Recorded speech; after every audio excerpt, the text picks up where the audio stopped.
Hello learners, welcome back to your educational channel Learn and Educate. In the previous video, we have learned about definition clause, short-term entitlement, commencement of the Act of Income Tax.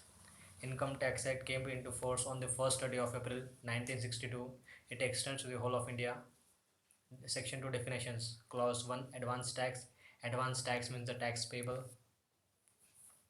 in accordance with the provisions of chapter 17C. Section 2 clause 1a agricultural income. Now we are going to learn section 2 clause 1b amalgamation.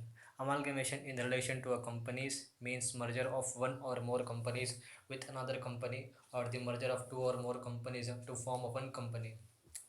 When two or more companies are merged to form a one company, then which so merge being referred to as the amalgamating company or companies, and the company with which they merge or which is formed as a result of the merger as the amalgamating company in such a manner that subclause 1 all the properties all the property of the amalgamating companies immediately before the amalgamation takes place, they becomes the property of the amalgamated company by virtue of amalgamation.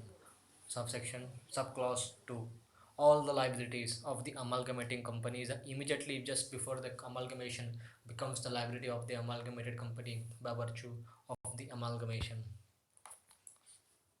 Subclause 3 shareholders holding not less than 3/4 in value of shares in the amalgamated company or companies, which means that shareholder which are holding more than up to 3/4 or more than 3/4 in the as per the value of the shares in the amalgamating company or companies, other than shares already held immediately before the amalgamation, other than the shares already held immediately before the amalgamation, or by a nominee for the amalgamated company or its subsidiary, they become the shareholder of the amalgamated company of the resulting company as a result of amalgamation process, then as a result of acquisition, otherwise than as a result of acquisition of the property of one company by the another company pursuant to the purchase of such property by the other company, as a result of distribution of such property to the other company after the winding up of the first mentioned company. After the winding of the first mentioned company, all the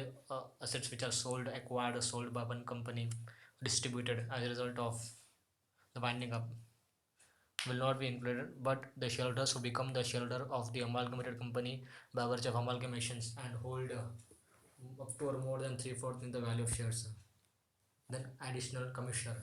Section 2 clause 1c additional commissioner means a commissioner appointed to an appointed to be an additional commissioner of income tax act under subsection 1 of section 117. Section 117 deals with appointment of income tax authorities. Section 117 is the appointment of income tax authorities. Section 2 clause 1c which includes which includes about additional commissioner. An additional commissioner have been defined here as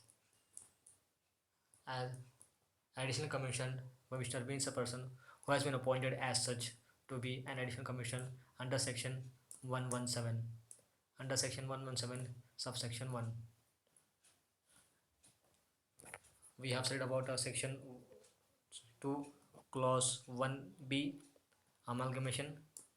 Section 2 clause 1c additional commissioner, and which is referred to section 117 appointment of income tax authorities. Section 2 clause 1d additional director. Additional director means a person who is appointed to be an additional director of the income tax under subsection 1 of section 117. A person who has been appointed designated as additional director under section 117 shall be an additional director. Section 117 means appointment of income tax authorities. The central government may appoint such person as it thinks fit to be the income tax authorities without prejudice to the provisions of subsection 1, subject to the rules and orders which are of the central government regulating the conditions of service of the persons in public services and post. The government may authorize the board or the principal director general or the principal chief commissioner or the principal director or a principal commissioner or commissioner to appointed as income tax authorities below the rank of an assistant commissioner or deputy commissioner. Section 717 subsection 3, subject to the rules and orders of the central government regulating the conditions of service of persons in public service and post, an income tax authority authorized in this behalf by the board may appoint a such executive or ministerial staff as may be necessary